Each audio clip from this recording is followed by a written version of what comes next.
It's amazing seeing the mix of different species and people and kinds of characters. We're in these incredible, fantastic worlds and planets.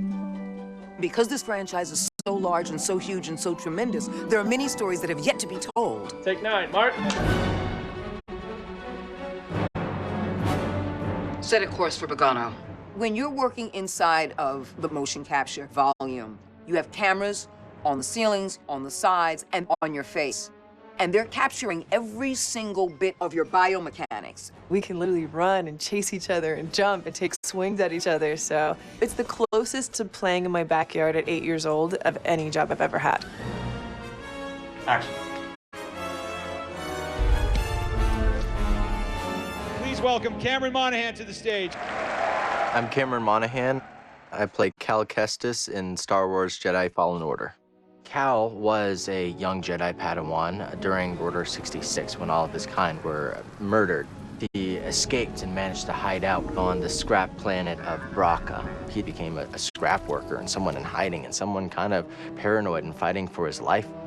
What's this? A Bracca scrap rat playing Jedi. And also, he's rough around the edges, and I think he kind of does like to fight, too.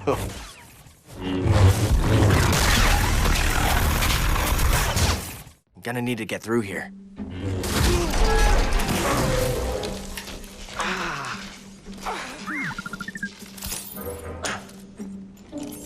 Healing stim. You're full of surprises. BD-1, our buddy droid, is a wonderful addition to the droid family. He was sort of designed as like an adventure companion. By having me operating this little guy as a placeholder for the animators, it's also nice for the other actors to have something to play opposite, and so that's kind of fun because then I can inject a little personality I feel that BD-1 has. The two of them have a really wonderful relationship. In many ways, I think Cal's kind of best friend across the story. Real moves on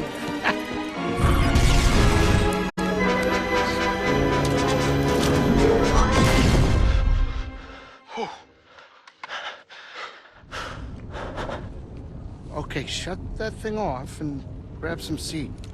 Seer and Grease enter into Cal's life explosively, and I think that Cal is of two minds about it. You've been surviving on your own for so long that it's impossible to trust anyone. And it's what's kept you alive. I think that ultimately he has to do this mission because this is what he was made for. He's a Jedi trying to restore balance. Before we do anything, I need to know something. How come you're no longer a Jedi? Seer Junda completely cut the Force out of use in her life. I had an experience that changed my perspective.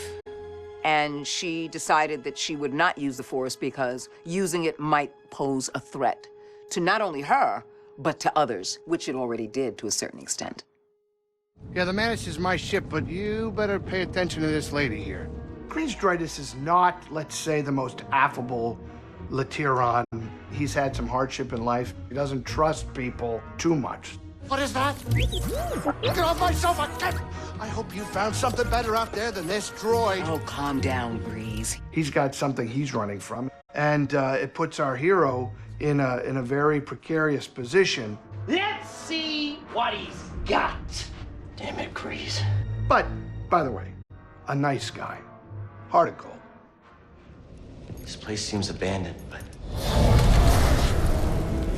You trespass, Jedi. Hi, my name's Tina Ivlev. I play Marin in Star Wars Jedi Fallen Order. You must be a Night Sister. Dothamir is forbidden to you. Leave at once. Easy. She's from a coven that is extinct now. She's the last of her kind.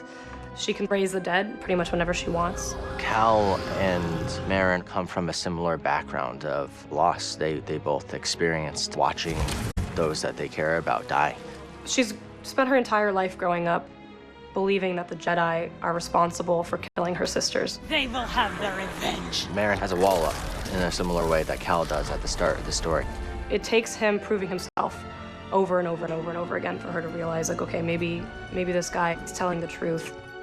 That was really fun for me to play because Marin is socially, like, she doesn't understand, like, what a normal relationship between people looks like. Sorry. Who was that back there? Imperial Inquisitor. She's a Force user hunting Jedi survivors.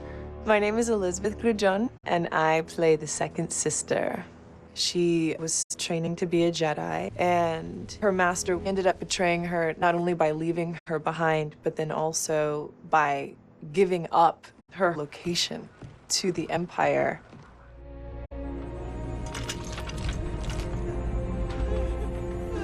It plays out in such an angry and powerful way when she becomes a second sister. What it taught her is to love is to die, and to kill is safety.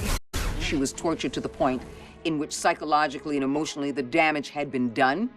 She's already lost everything, so she doesn't care about dying. There's a recklessness. It's like, I'll jump on the top of your ship and bring it down while I'm on it. Like, I don't care.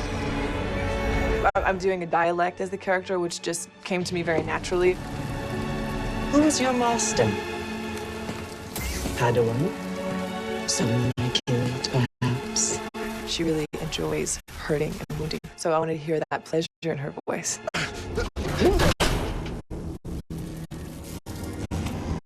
Not bad. You're learning. Okay. Now, I've done a lot of character makeup stuff where I've sat in a makeup chair for 4 hours, 5 hours before I got to the set. Getting to put grease-dritis on and not have to go to the makeup chair, that's an extraordinary gift. The cast and crew become such a family.